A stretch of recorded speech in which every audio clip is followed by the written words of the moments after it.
Well, so we are the music makers, right?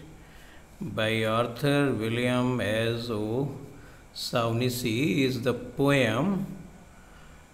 Right now we are going to read, analyze and review, right? Yeah, this can be seen here, right? Okay, there are several artists, right? Yeah, artist means that poets, right? Painters, sculptors, songwriters, right? Story writer, right? Singer. Okay, so let's move forward. Okay, so now we should go through or we should know about the poet of this poem, Arthur O. Right, Shaughnessy, 1844 to 1881. That was his lifespan. Born in London, Arthur O. Shaughnessy worked in the zoology department of the British Museum, where he became an expert in herpetology, the study of amphibians and reptiles. You can say in this way, that he was the doctor for pets, right? Veterinary doctor. By age 30, he had published 3 collections of poetry, including Music and Moonlight, which contained his inspiring poem Ode. He and his wife Eleanor wrote the children's storybook Toyland. The couple's 2 children both died as infants, and Eleanor died a few years later. Arthur's cause of death was listed as a chill after he walked home from the theatre one rainy night, right? So this was about the poet, right? हमने जो अभी समझा कि poet को introduce किया, right? इसके बाद turn आता है कि पोएम को इंट्रोड्यूस करें एंड आफ्टर दैट फिर उसको रिव्यू और एनालाइज करें एंड एक्सप्लेनेशन एंड एलेबोरेशन हो उसका. So now the introduction of the poem. This ode by British poet of Irish descent, Arthur O. Shaughnessy, is one of the oldest forms of poetry, right? ये poetry क्या है? Odd है. Odd क्या होता है अभी हम डिस्कस करते हैं. And is celebratory expression of art. एक तरह की जो ये पोएम है, that celebratory expression of art है. We are the music makers, right? Is the first poem from O. Shaughnessy's collection called Music and Moonlight. तो जो ये पोएम है, जो स्टांजाज हैं, ये म्यूजिक एंड मूनलाइट से लिए गए हैं, right? He dedicated this poem to the artist, the writers and the poets, the painters, the people who have lived in fantasy and built their own world.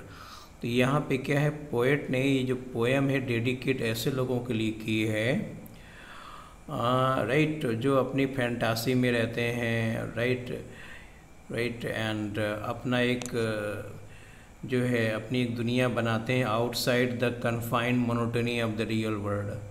ख्वाबों में खोए से रहते हैं. तो ये आर्टिस्ट इसी तरह के लोग होते हैं, जैसे पोएट्स हो गए, राइटर हो गए, पेंटर्स हो गए. तो एक्चुअली इन्हीं का एक सेलिब्रेशन है, इन्हीं को पोएम डेडिकेट है, इनके इम्पोर्टेंस को, इनके सिग्निफिकेंस को ये पोएम हाईलाइट करती है. मीन्स इसमें poet significance of the artist for the society actually को डिस्क्राइब करते हैं. It is one of the most uplifting and hopeful poems about art that has been written as a result of which is often quoted in the other works of art. The phrase movers and shakers originated in the ode. This poem is made up of 3 stanzas of 8 line each. वैसे तो ये poem है 9 स्टांजास की, 3 जो stanzas हैं इसके all over world में बहुत ही पॉपुलर हुए। तो बेसिकली इस पोएम में आपके कोर्स में 3 स्टांजाज यहाँ पे दिए गए हैं, उसी का हम डिस्कशन करेंगे, उसी को रिव्यू करेंगे। तो इस तरीके से हम समझ सकते हैं कि जो ये पोएम है ये आर्टिस्ट को डेडिकेटेड है, और आर्टिस्ट में आप जानते हैं कि इंक्लूड होते हैं आपके राइटर, पोएट्स, पेंटर्स, इवन जो लोग स्टोन पे वो उनकी मूर्तियाँ बनाते हैं, स्कल्पचर्स लोग होते हैं, ये सब इस तरह के लोग जो कुछ इनोवेटिव वर्क करते हैं, कुछ नया करते हैं, कुछ लीक से हट के करते हैं, राइट, कुछ ऐसा इमेजिन करते हैं जो लोग जिसे लोग इम्पॉसिबल समझते हैं। ठीक, तो अब हम ओड की जानते हैं कि भाई ओड क्या है, थोड़ा सा इसको समझ लेते हैं। तो an ode is a type of lyrical stanza. It is an elaborately structured poem praising और ग्लोरीफाइंग एन इवेंट। तो क्या है कि ये जो है ओड हम ऐसे लिरिकल पोएम को कहते हैं, स्टांजा को कहते हैं, जो किसी पर्सन को ग्लोरीफाई करता है, उसकी तारीफ़ करता है, उसके लिए डेडिकेट होता है, उसको एड्रेस किया जाता है, या कोई इवेंट को डेडिकेट होता है। तो describing nature intellectually as well as mostly. तो ये तो था अब पोएम का इंट्रोडक्शन, जो आप अब तक काफ़ी हद तक इजली समझ गए होंगे। अब हम लोग मूव फॉरवर्ड करते हैं, जिसमें हम लोग लाइन टू लाइन उसका मीनिंग समझते हैं, उसको एलेबोरेट करते हैं। Ode by Arthur O. Shawnish.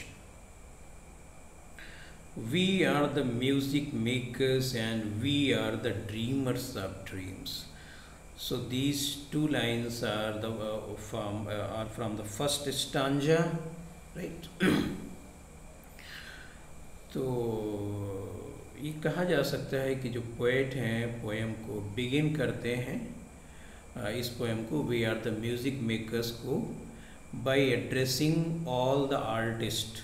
वो सभी आर्टिस्ट को यहाँ पे एड्रेस करते हैं, जैसे कि musician, writers, painters, poets, right, singers etcetera. He calls them music maker. ये इन सबको म्यूजिक मेकर्स कहते हैं। और राइट, और क्या कहते हैं, और कहते हैं ड्रीमर्स ऑफ ड्रीम। अब क्योंकि पोएट भी उसी में आते हैं जिन्होंने इस पोएम को लिखा है, तो इन्होंने कलेक्टिवली सबको ले लिया है। वी आर मतलब अपने को इस इंक्लूड किया है, पोएट को, राइटर को, और सिंगर को, पेंटर को, इस तरह से उनको सबको इंक्लूड करके वो कलेक्टिवली बात करते हैं यहाँ पे, राइट, कि we are the dreamers of dreams, right. So he does not mention here a specific art, right? Okay, and basically art from which gives the poem a universal appeal. Music offers the best escape routes from the harsh monotony of everyday life. आप जानते हैं music किस तरह से हमें जो harsh realities हैं आप लाइफ उसमें हमें किस तरह से रिलैक्स करता है। तो जो आर्टिस्ट होते हैं, okay, they are capable of creating a world of their own where they can wander alone by, right, wandering by lone sea breakers and sitting by the desolate streams. तो क्या होते हैं कि एक अपनी ही दुनिया ही बनाते हैं जहाँ पे ये लोग अकेले या किसी के साथ जाते हैं, बैठते हैं, टहलते हैं, सी के पास जाते हैं, थिंक करते हैं, पॉन्डरिंग करते हैं, राइट, एकांत में जाते हैं, राइट, जहाँ पे सी होता है। हम अगर बात करते हैं सी मतलब ब्रेकर की बात करते हैं, तो क्या है ना, जो लार्ज सी वेव्स होती हैं basically, and sitting bye desolate streams, और ऐसी जो है स्ट्रीम्स हैं मतलब रिवर हैं, सोर्स ऑफ वाटर हैं जो कि सेकुलेटेड हैं, एकांत में हैं, वहाँ ऐसे लोग बैठे हुए मिल जाएंगे, मनन करते हुए, चिंतन करते हुए, अपनी कल्पनाओं में खोए हुए, इमेजिनेशन करते हुए, और वो इन चीज़ों को बहुत अलग तरीके से ऑब्जर्व भी करते हैं।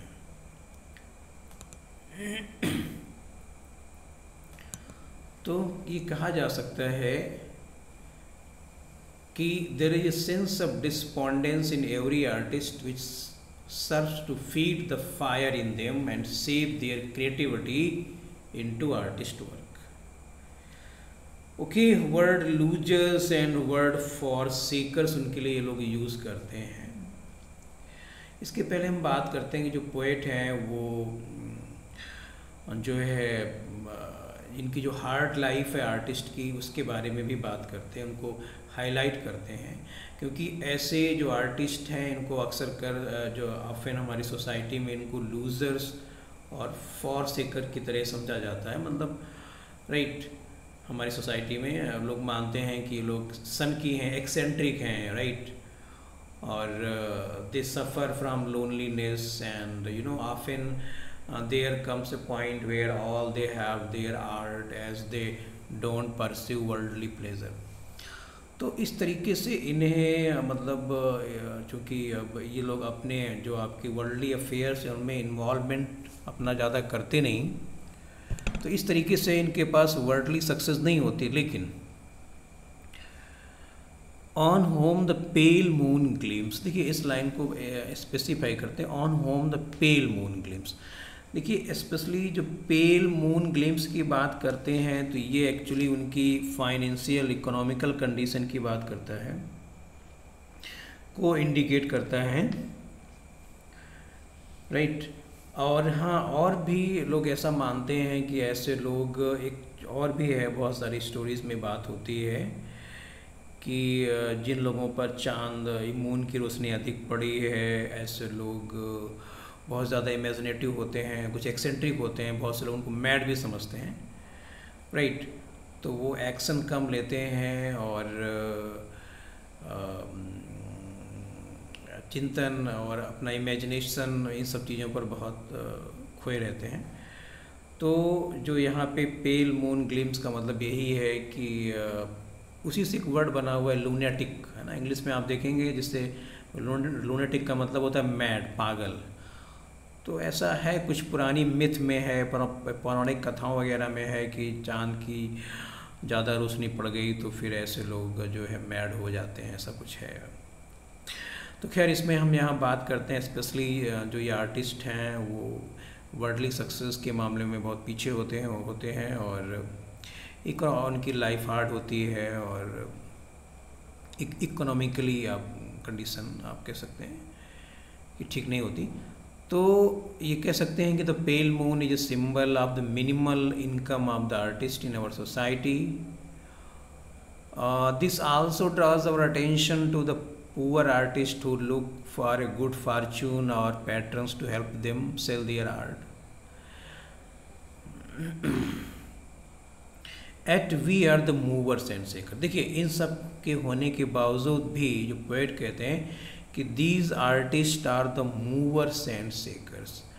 अब हमें इस मूवर एंड शेकर्स को थोड़ा एलाबोरेट करना होगा, राइट।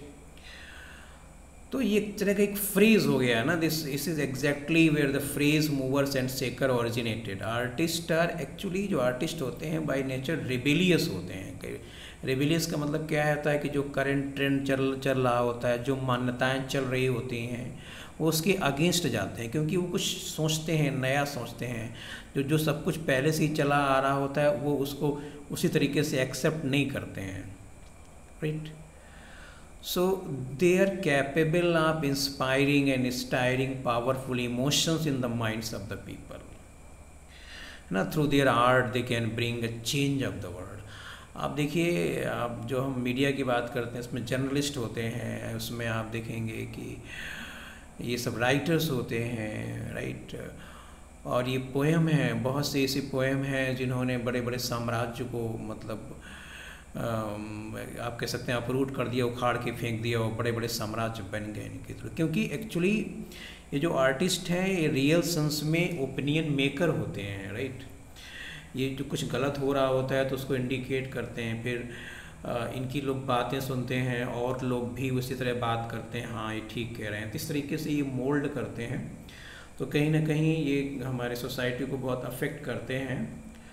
और ये रियल सेंस में लीडर होते हैं जो चेंजेस लाते हैं, जो इम्प्रूवमेंट भी लाते हैं।